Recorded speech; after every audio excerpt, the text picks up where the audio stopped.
Ma petite amie m'a humilié devant ses amis, m'a appelé le petit chien de compagnie et a même dit qu'elle ne voulait pas que notre enfant me ressemble, parce que je n'étais pas beau. À ce moment-là, sans hésiter, j'ai rompu avec elle sur le champ. Vous savez quand quelqu'un fait une blague, mais que vous sentez que ce n'était pas une blague?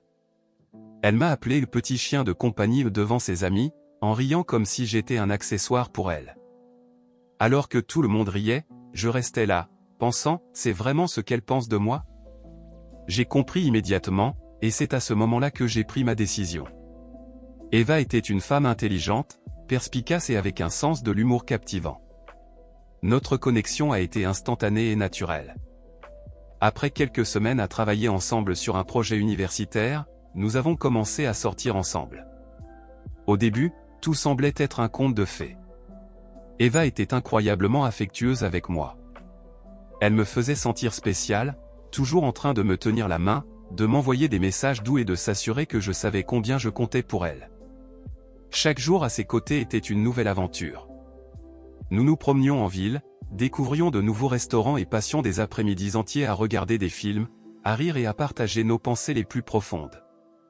J'adorais la façon dont elle prenait soin de moi, la manière dont elle me regardait avec tendresse et me faisait sentir que, du moins dans son monde, j'étais quelqu'un d'important. Mais, avec le temps, j'ai commencé à remarquer des changements dans son comportement, surtout lorsqu'elle était avec ses amis. C'était comme si elle se transformait en une autre personne, plus froide et distante. Quand nous étions seuls, elle me prenait dans ses bras, m'embrassait et me disait combien elle m'aimait. Mais en présence de son groupe d'amis, son ton changeait. Elle n'était ni grossière ni cruelle, mais quelque chose dans son attitude me faisait me sentir différent, comme si je cessais d'être son petit ami pour devenir une simple compagnie quelconque. La première fois que j'ai remarqué cela, c'était lors d'une réunion chez une de ses amies. Nous avions passé toute la journée ensemble et, jusqu'à ce moment-là, elle était restée la même que d'habitude, douce et attentionnée. Mais dès notre arrivée et après avoir vu ses amis, son attitude a changé.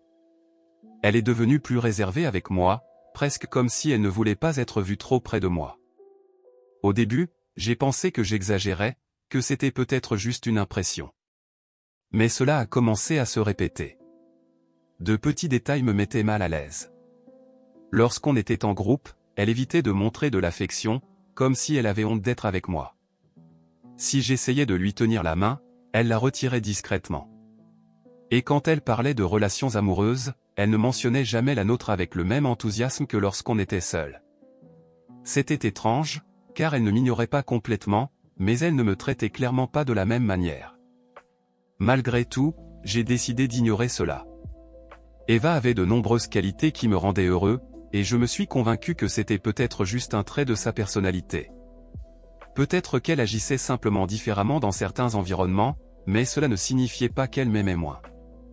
Après tout, quand nous étions seuls, tout redevenait parfait. Mais certaines choses m'ont fait douter. Une nuit, nous sommes sortis avec son groupe d'amis dans un bar. Pendant la conversation, elles ont commencé à parler de leurs copains et de la façon dont ils étaient dans leur relation. Certaines se plaignaient que leur partenaire était froid ou désintéressé, tandis que d'autres disaient qu'ils étaient trop collants. Quand elles ont demandé à Eva ce qu'elle pensait de moi, elle a ri d'une manière qui m'a dérangé et a répondu quelque chose comme « Oh, Isaac est un amour, il est toujours là quand j'ai besoin de lui. » Le ton de sa voix et le rire de ses amis m'ont mis mal à l'aise, comme si elle insinuait que j'étais trop dépendant ou soumis. J'ai essayé de ne pas accorder trop d'importance à cela, mais ce sentiment est resté en moi. Avec le temps, ce schéma a continué. Il semblait que, lorsqu'elle était entourée d'autres personnes, en particulier de ses amis, Eva évitait de montrer trop d'affection envers moi et, à certains moments, parlait même de moi avec un ton légèrement moqueur. Ce n'était pas flagrant ni cruel, mais c'était suffisant pour me faire me sentir mal à l'aise. Quand j'ai essayé d'en parler avec elle, elle riait simplement et disait que ce n'était rien de grave, qu'elle avait une façon différente de plaisanter avec ses amis et que cela ne signifiait pas qu'elle m'aimait moins. Je voulais la croire, je voulais penser que c'était peut-être juste mon insécurité, que je voyais des choses qui n'existaient pas. Mais, au fond de moi, une partie de moi savait qu'Eva ne me traitait pas avec le même respect quand nous étions en public. Et, aussi douloureux que ce soit à admettre, j'ai commencé à me demander si elle valorisait vraiment notre relation autant qu'elle le disait. Mais je n'étais pas encore prêt à affronter cette réalité. J'ai continué à rester à ses côtés, m'accrochant au bon moment, au rire, aux nuits où elle me disait qu'elle m'aimait, aux jours où je me sentais comme l'homme le plus chanceux du monde de l'avoir avec moi. Je ne voulais pas penser aux mauvaises choses, je ne voulais pas croire que peut-être la personne que j'aimais ne me voyait pas avec la même admiration que celle que j'avais pour elle, mais quelque chose était sur le point d'arriver, changeant tout à jamais. Et à ce moment-là, je ne le savais pas encore, mais j'étais sur le point d'affronter une vérité que j'avais ignorée depuis bien trop longtemps. La fête d'anniversaire de l'une des amies d'Eva a été le début de quelque chose que, sur le moment, je ne pouvais pas encore comprendre. Tout a commencé à m'ouvrir les yeux. Jusqu'à ce jour, je n'avais jamais pris le temps d'analyser en profondeur certaines attitudes d'Eva lorsqu'elle était avec ses amis. J'avais remarqué que, parfois, son ton changeait, qu'elle se comportait différemment par rapport à quand nous étions seuls, mais je n'avais jamais vu cela comme quelque chose de grave.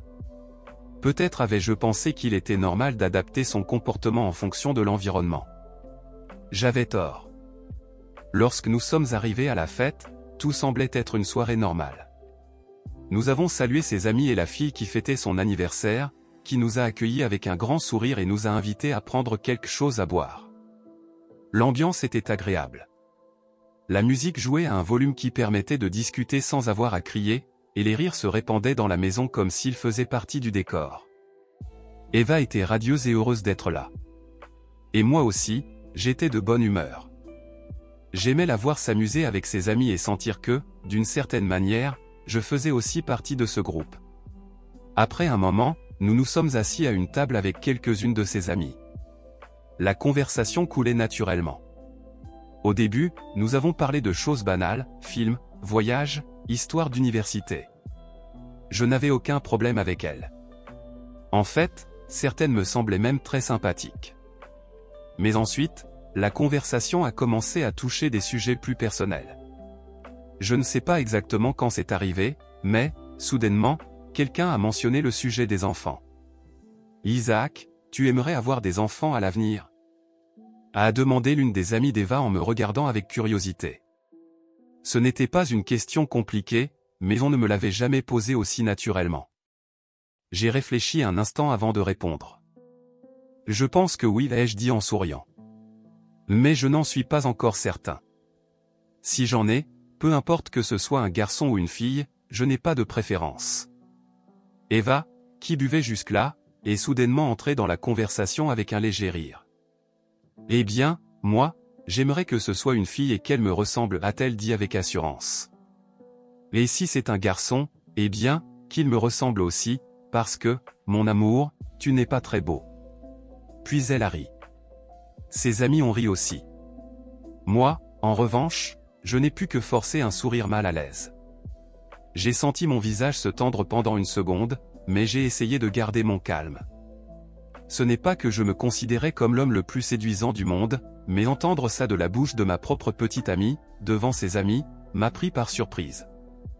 Et ce n'était pas seulement ce qu'elle avait dit, mais la façon dont elle l'avait dit, avec légèreté, comme si ce n'était qu'une blague innocente, sans se soucier de ce que je pouvais ressentir. La conversation a continué comme si de rien n'était, mais, dans ma tête, ces mots résonnaient en boucle. Peut-être que j'exagère, ai-je pensé. Peut-être qu'elle l'a dit sans vouloir me blesser. Mais je n'arrivais pas à me débarrasser de ce malaise. Je me suis senti exposé, ridiculisé. Je n'ai rien dit sur le moment, mais, au fil de la soirée, ma frustration grandissait. Je savais que je devais en parler avec Eva. Quand nous avons enfin quitté la fête et que nous étions dans la voiture en route pour la maison, je n'ai plus pu me retenir. « Eva, ce que tu as dit sur les enfants n'était pas cool. » Quoi? Le fait que je veuille qu'ils me ressemblent? A-t-elle demandé sans grand intérêt. Non. J'ai répondu en essayant de rester calme. Le fait que tu aies dit que je n'étais pas très beau. Elle a laissé échapper un petit rire, comme si elle ne comprenait pas pourquoi je donnais tant d'importance à cela. Oh, mon amour, c'était juste une blague. Ne prends pas ça si au sérieux. J'ai pris une profonde inspiration. Je ne l'ai pas pris comme une blague, Eva. Tu as dit ça devant toutes tes amies en riant. Ça m'a blessé. Pendant un instant, il y a eu un silence. puis elle a soupiré. Désolé si je t'ai fait du mal. Ce n'était pas mon intention. Je ne pensais pas qu'une chose aussi insignifiante pourrait autant te déranger. Ce n'est pas insignifiant pour moi, ai-je répliqué. Et ce n'est pas la première fois que je remarque que tu changes quand tu es avec tes amis.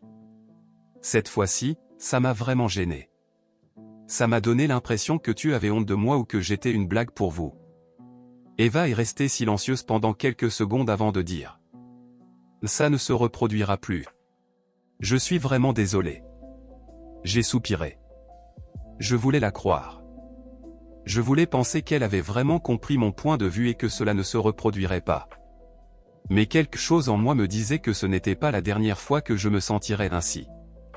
Et je ne savais pas quoi faire avec cette pensée. Cette nuit-là, quand nous sommes rentrés à la maison, nous nous sommes couchés sans dire grand-chose de plus. Je suis resté à réfléchir, avec la sensation que quelque chose avait changé en moi. Et, même si j'essayais d'ignorer cela, la vérité, c'est que ce malaise ne disparaissait pas.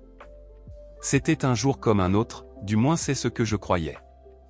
Eva traversait une période difficile. Elle avait échoué à un examen très important pour sa carrière et, comme si cela ne suffisait pas, elle était malade. Un gros rhume, de ceux qui te laissent sans énergie pendant des jours. Je ne l'ai pas vue pendant 2 jours et, pendant ces 2 jours, tout ce qui me restait, c'était de m'inquiéter pour elle. J'étais habitué à la voir forte, sûre d'elle, intelligente et déterminée. Mais, à ce moment-là, elle était vulnérable. Et, comme toute personne qui aime quelqu'un, je me suis inquiété. Alors, j'ai décidé de lui faire une surprise. J'ai acheté son plat préféré, j'ai tout préparé sur la table de sa chambre et, avec beaucoup de soin, je lui ai apporté un peu de réconfort sous la forme de son repas préféré. Je voulais qu'elle sache qu'elle n'était pas seule, que je ne l'abandonnerais pas dans ces moments difficiles. Reconnaissante, elle a accepté mon geste et, pendant un instant, tout semblait aller bien, mais la tristesse liée à son examen était toujours là. Elle m'a écouté parler de ce que je prévoyais pour l'avenir, de mes rêves et de mes ambitions, et, à mesure que je parlais, j'ai ressenti un mélange de tendresse et de douleur face à sa situation.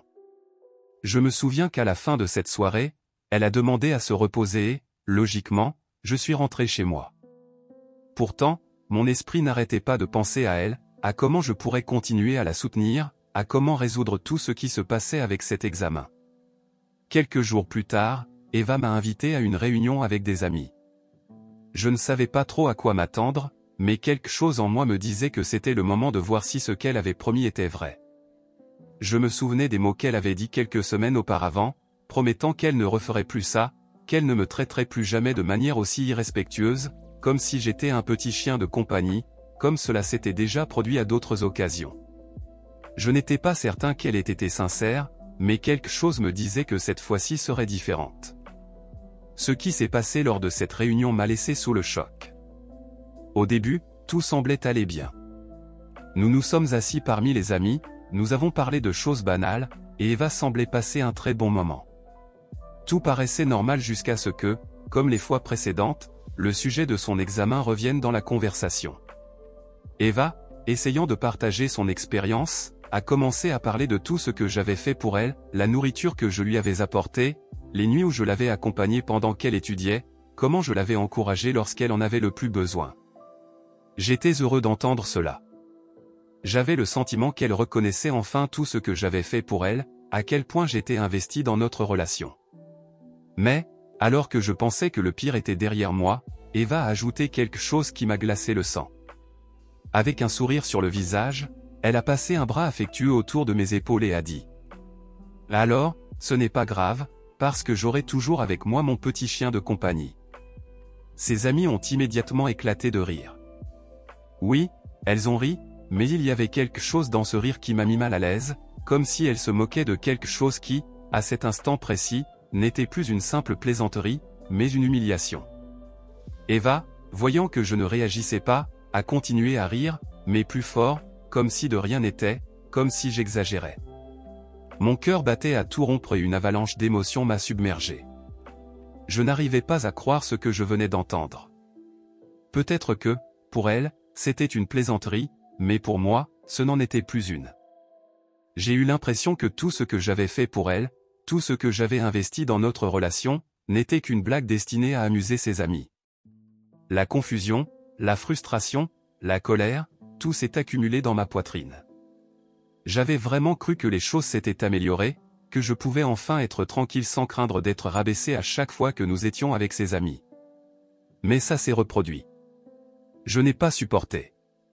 Je me suis levé de la table aussi vite que possible et j'ai dit que je ne pouvais plus continuer cette relation. Je n'ai pas réussi à dire grand-chose de plus. Mon esprit était bloqué. Ma poitrine était serrée sous l'effet de la douleur de réaliser que tout ce que j'avais fait ne signifiait rien. Alors, c'est comme ça que tu m'appelles, ai-je demandé d'une voix tremblante, mais chargée de colère. J'en ai marre. C'est fini. Eva est restée silencieuse.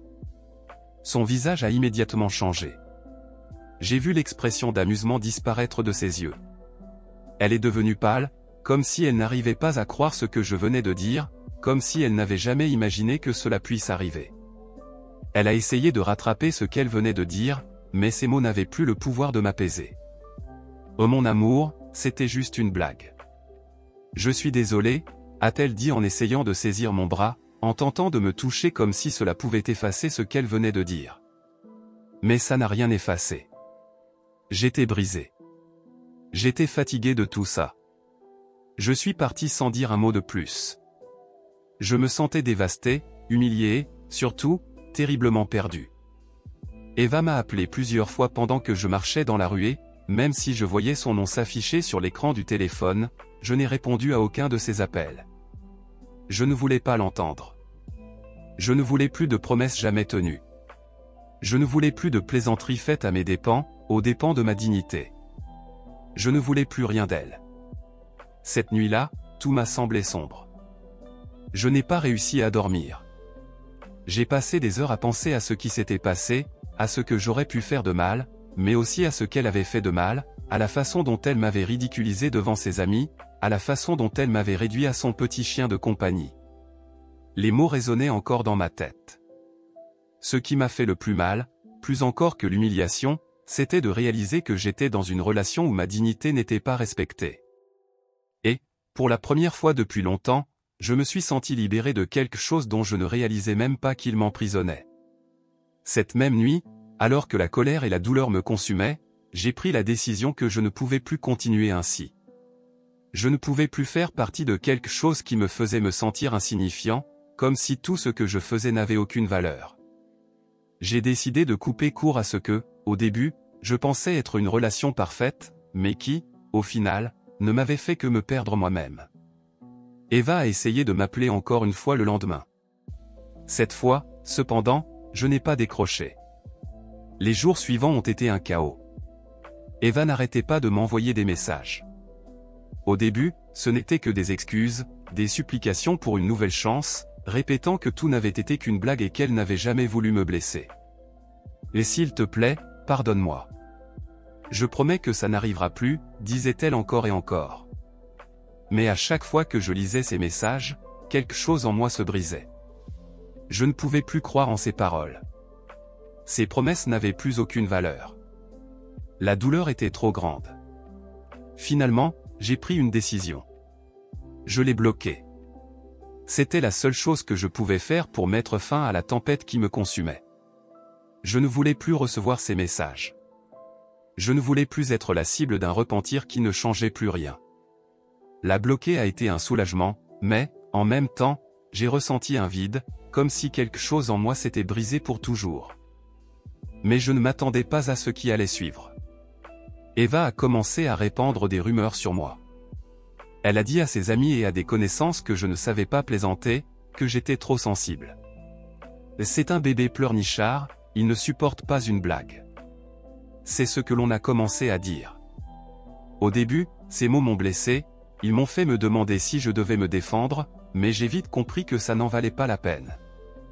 Les personnes qui me connaissaient vraiment savaient la vérité, et les rumeurs d'Eva ne faisaient que montrer à quel point elle était insécure. Au lieu de me sentir blessé, j'ai commencé à me sentir libre. Libre de la manipulation, des commérages, des attentes des autres. Je ne me souciais plus de ce qu'elle disait ou pensait.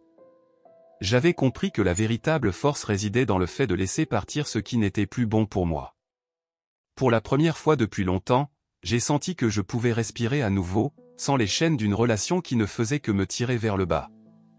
Et, avec le temps, les rumeurs ont disparu. Les personnes qui comptaient vraiment m'ont compris, et je n'ai pas eu besoin de me justifier auprès de qui que ce soit. Eva a suivi son chemin. J'ai suivi le mien. Et, bien que je l'ai encore croisée quelques fois, elle ne me faisait plus de mal. Désormais, j'étais plus serein, plus sûr de moi. Et ce que j'ai appris de tout cela était précieux. On ne peut pas permettre à quelqu'un de nous faire sentir inférieurs, et on ne peut pas rester dans une relation qui nous détruit de l'intérieur. Ainsi, finalement, le poids de cette relation a disparu. Je ne garde aucune rancune. Au contraire, je suis reconnaissant pour ce que j'ai vécu, car cela m'a appris à valoriser mon propre respect et ma dignité. Aujourd'hui, en regardant en arrière, je sais que quitter cette relation a été la meilleure chose que j'aurais pu faire. Eh bien, mesdames et messieurs, on dirait que l'auteur a enfin ouvert les yeux, mais devait-il vraiment en arriver là? Je veux dire, combien de fois a-t-il accepté d'être traité comme un petit chien avant de réaliser que ce n'était pas une blague, mais un manque de respect constant? Au final, il a appris la leçon et s'en est sorti, mais on peut imaginer combien de temps il a perdu à essayer de justifier l'injustifiable. Qu'en pensez-vous? Eva regrettait-elle vraiment ou est-elle seulement devenue désespérée en réalisant qu'elle avait perdu quelqu'un qui faisait tout pour elle? Donnez vos avis dans les commentaires, et si vous avez aimé cette histoire, vous savez quoi faire. Likez, partagez et abonnez-vous à la chaîne. Et bien sûr, il y a encore 2 histoires pleines de rebondissements qui vous attendent à l'écran. On se retrouve à la prochaine.